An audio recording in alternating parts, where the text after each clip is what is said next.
2024 3 August সরকারের পদত্যাগের এক দফা দাবিতে উত্তাল হয়ে ওঠে বাংলাদেশ। ঢাকায় কেন্দ্রীয় শহীদ মিনারে জমায়েত হয় শিক্ষার্থী সহ হাজারো জনতা। বৈষম্য বিরোধী ছাত্র আন্দোলনের ডাকে রাজধানী সহ দেশের 33টি জেলা ও মহানগরে বিক্ষোভ কর্মসূচি পালিত হয়।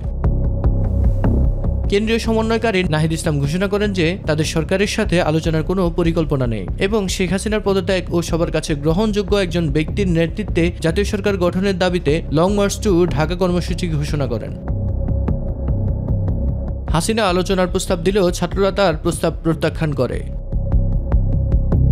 গাজীপুরের শ্রীপুরে পুলিশের সঙ্গে আন্দোলনরত শিক্ষার্থীদের সংঘর্ষে একজন নিহত হন। দুপুর 1:30টার দিকে কুমিল্লার রেসকোর্সে ছাত্রলীগ, যুবলীগ ও স্বেচ্ছাসেবক লীগের নেতাকর্মীরা আন্দোলনকারীদের উপর হামলা চালায় এবং শিক্ষার্থীদের উপর প্রকাশ্যে গুলি চালায়। এতে 10 জন শিক্ষার্থী গুলিবিদ্ধ হয় এবং মোট 30 জন আহত হয়। বগুড়ায় আন্দোলনরত শিক্ষার্থীদের সঙ্গে পুলিশের দফায় দফায় সংঘর্ষের ঘটনা ঘটে। বিকেল 4টা থেকে সন্ধ্যা 6টা পর্যন্ত এই সংঘর্ষ চলে।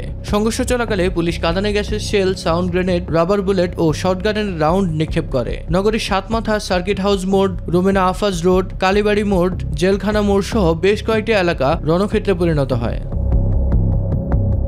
সিলেটে পুলিশের সঙ্গে ছাত্রছাত্রীদের সংঘর্ষের ঘটনায় শতাধিক মানুষ আহত হয়। অন্তত 6 জন শিক্ষার্থী গুলিবিদ্ধ হন এবং আরও 50 জন শিক্ষার্থী আহত হন। মিফতাক আলী, মাই টিভি।